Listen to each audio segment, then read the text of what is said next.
boys and girls. Well, remember, we were talking about the Arctic, and here's the Arctic Ocean. And remember, we said that the Arctic was an area of water that is surrounded by land, and it's supposed to be frozen during the winter to create that pack ice that animals need in order to hunt for food. Well, there is one polar bear that went away from the Arctic and ended up in somebody's house. And, this is our friend, our polar bear, who ended up in Peter's house. And Peter and the polar bear is the title of our story. I can see the polar bear, and I can see Peter, and I can see that this polar bear is probably eating something that is not necessarily polar bear food. It happens to be a chocolate bar. Do you think a polar bear in the wild would really eat a chocolate bar? No, you're right. It's not part of their diet that they would normally eat in their habitat. So that would explain to me that this book is probably imaginary. And it's written by Elizabeth Best, and it's illustrated by Stephen Woolman. Well, let's find out about Peter and the polar bear. Here's our title page. Oh, here's Peter in bed, and I can see half of a chocolate bar.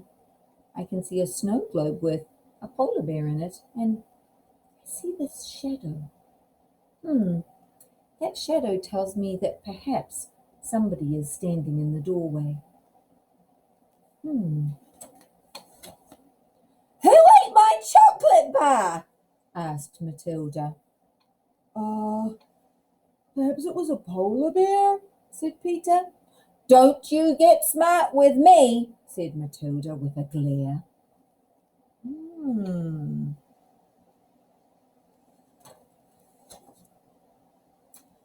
Peter went into the kitchen and opened the fridge. And then he closed it again, quickly. I wonder what made him close the refrigerator door quickly.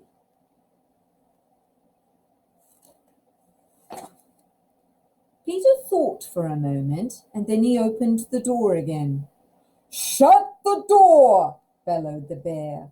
You're letting in a warm draft. So a warm draft would be warm air that's moving into the refrigerator. And of course, this polar bear wants to do what? Yeah, you're right, stay cold. That's how they like it. I notice he's drinking a can of soda. Peter shut the door. Maybe he could keep the polar bear for a pet. He had wanted a mouse, but a bear would be better. Terrible sounds came from the fridge, roaring and croaking and groaning. I wonder what's going on in the refrigerator. I like how Peter is imagining this polar bear being a great friend. Then the door flew open and out flopped the bear. Its shoulders heaved and its eyes watered, and a gurgle came from its throat.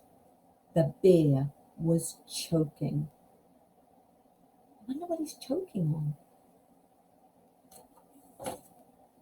Peter knew what to do. He pushed the bear in its middle. Out of its mouth flew a hard-boiled egg, which then rolled across the floor. So we've got our egg here, a 3D ovoid shape, and it rolled on the floor. I guess the bear didn't know that you should peel the egg and bite it rather than try and swallow the whole thing. The bear picked up the egg and ate it, and then gave Peter a hug. Ugh, muttered Peter. The bear's breath was very eggy.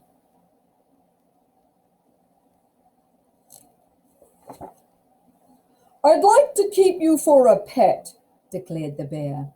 I'll take you to my Arctic home. He's got an idea for Peter. I don't know that Peter's going to like this idea. I would rather stay here, said Peter politely. Pets do what they're told, roared the bear. Oh, wait, said Peter. Before we go, I must make an important call. Well, you better hurry up, grumbled the bear. Who do you think he's going to call? I think maybe I'd call my mum. Maybe Dad or somebody to come and take the beer, maybe? Hello, is this the zoo? Are you missing a polar bear? When Peter looked around, the bear was gone. That was a good trick. That's how you get rid of a bossy bear, he said proudly. But he had spoken too soon. From the bathroom came the sound of running water. What do you think the bear is doing in the bathroom? The bear was in the bath with the cold tap running. Not cold enough, bawled the bear. Ice! Fetch me ice! Oh, this bear's got to go, thought Peter. But how? I think having this polar bear is turning out to be more of a problem than a pet that's awesome to keep.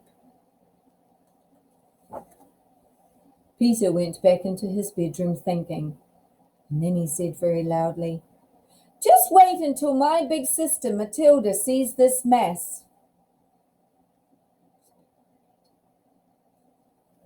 Matilda, said the bear, is this Matilda really big? Big, repeated Peter. Oh, you wouldn't want to get smart with her. You remember her yelling at the beginning of the story. Meekly, the bear followed Peter down the hall. Who ate my hard-boiled egg? Screamed Matilda from the kitchen. Peter peered cautiously around the door. No, meekly means he's a little bit afraid. So the polar bear is following Peter because now he's a little bit afraid of the idea of Matilda being so big. And of course, Matilda is now very angry that somebody's eaten her hard-boiled egg, and Peter's peeping round the door to see if she's coming, whereas the bear, I think he's looking for something. A way to escape, maybe hide, who knows. Uh-oh, here she comes. Look who's trying to find different places to hide.